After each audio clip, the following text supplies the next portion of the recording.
I am so stoked to talk to you today about your piano goals and the steps that you can take to reach all of those goals this year. Learning how to play beautifully is complicated. And so even the most well-intentioned piano players get stuck in certain areas. And these areas where people get stuck are what inform these steps that we're going to talk about today. Now, this is part one. We're going to talk about the first 3 steps. And then in part 2, we're going to talk about the other 3 steps. If you address these steps that are informed by those really common problem areas with adult piano players, then your progress will skyrocket because you will start to be way more effective and efficient in what you do at the piano, which means you play beautifully much faster and get to your goals much faster as well. So let's dive in. The first step that you're gonna take to reach all of your piano goals this year is to get really clear on your goals. And you're gonna use those goals to create a routine that you can be very consistent with. And this is one of the biggest areas that I see people make mistakes in, because people will just be like, oh, I want to play this piece, and they'll just sit down each day and kind of wing it and try to play the piece. And that is not going to work. If you can be more specific about your goals. So let's say you want to play the Moonlight Sonata and you also want to get better at sight reading and you want to learn some music theory. Then you can take into account how much time you can consistently practice. So let's say you have 15 or 20 minutes a day that you're going to spend on your practicing. And then it just becomes an equation of, okay, if I have 15 or 20 minutes a day and I have these 3 goals, how can I split those 3 goals up into smaller chunks to fit within that 20 minutes so that I can drive myself towards that goal? So write down your goals, set a consistent amount of time. Think small in the beginning, a consistent amount of time that you can practice each day, and then come up with a routine. The great thing about this is it doesn't need to be perfect in the beginning. It's going to take some experimentation to figure out what works for you and what works in your life. I recently did an entire workshop that was all about getting solid with your piano goals and creating a routine that works for you. In that workshop, I give you so much information about how to create a practice routine that works for you. And I also actually call on people and workshop through their routines with them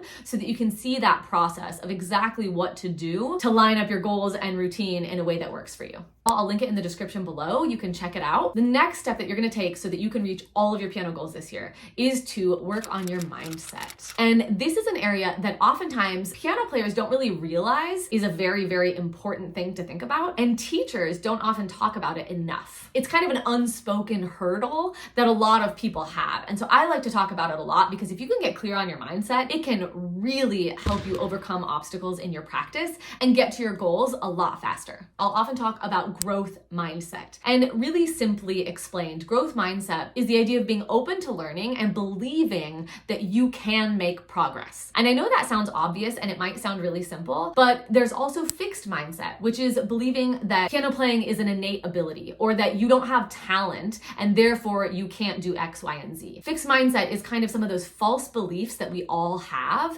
that crop up when we are challenging ourselves to do new things. And it's not that you have growth mindset or you have fixed mindset. We all exist in both of these stages and we kind of fluctuate between the two. But when you are aware of those 2 stages and you start to tune in to this idea of mindset, you can start to recognize when you are having moments of being in a growth mindset when you're practicing and you're on fire and you're like, I can do this, let's figure it out, let's solve this problem, versus when you're in this fixed mindset saying things like, maybe I can't do this is frustrating, I'll never get this, I should be able to do this faster. All of those statements are examples of statements coming from a fixed mindset. And so to get really clear on your mindset and to kind of work past some of those fixed mindset tendencies, I would suggest that first you become aware. Just listen to what your voice is saying inside of your head when you're practicing and when you're playing the piano.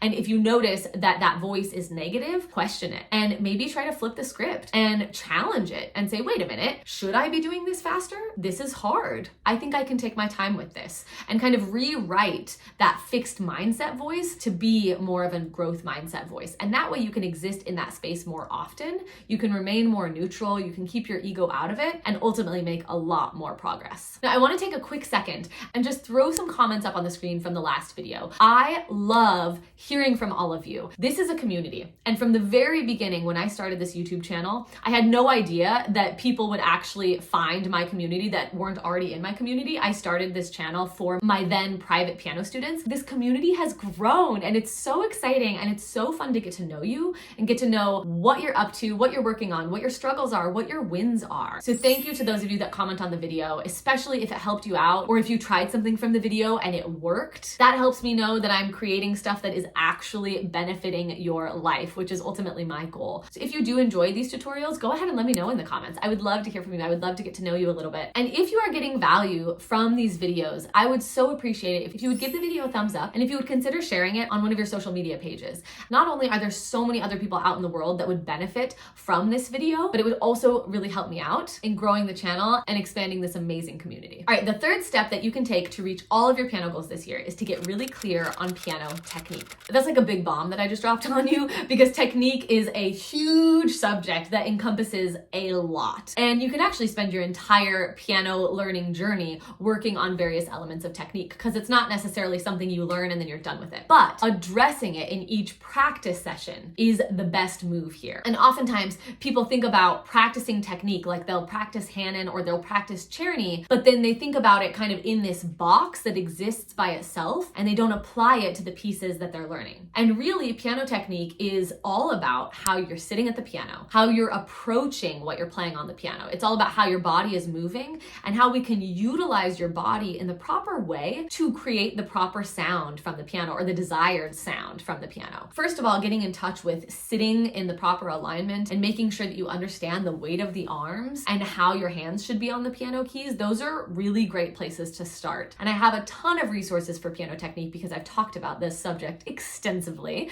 So I will link a video in the description that's a great place to start. It's a live stream that I did about piano technique where I kind of touch on starting points with various topics within the umbrella of technique. But I suggest that in every single practice session, you start by taking a couple of deep breaths, getting in tune with your body and checking in with how you're sitting at the piano and making sure that that is correct. Even if you're at an advanced level, this is something that I do with all levels of students and that I do in my own practice as well. And then when you are encountering challenges in your pieces, I always want you to be asking yourself, not only like, how can I, put the proper fingering in here? How can I practice this to make it correct? But how can I move my arms and my wrist and my body in a way that supports the demanding section that I'm trying to play? And this is where it gets a little more nuanced. And this is where it's really helpful to have someone watch you play and give you feedback. And these steps that we're talking about today, the goals and the routine and the mindset and the technique, these are three of the pillars that I built the Casual to Confident Piano Player program on, because these are areas that adults struggle with. And these are areas where you could watch 100 tutorials about it and you would learn a lot of information and you would have a lot of things to try out in your practice. But oftentimes these problems can be very quickly solved if you have someone that can watch you play, hear you play, and address the issue right then and there in a live class. And so that is why Casual to Confident has a video and self-learning element, but also 2 live weekly classes that you get to attend. Because I watch you play, I can tell you exactly what to do, and that problem can be solved within minutes, as opposed to having to search for and find the right video and try to apply something from a video without necessarily knowing if you're doing it the correct way or not. Now, depending on when you're watching this video, you're gonna have to check to see if Casual to Confident enrollment is open, but I'll include the link in the description below. Click that link, and if there is an option to enroll, that means enrollment is open. And if not, make sure you are in my free Facebook group because that way you will be updated when enrollment does open. And the link to that is also in the description.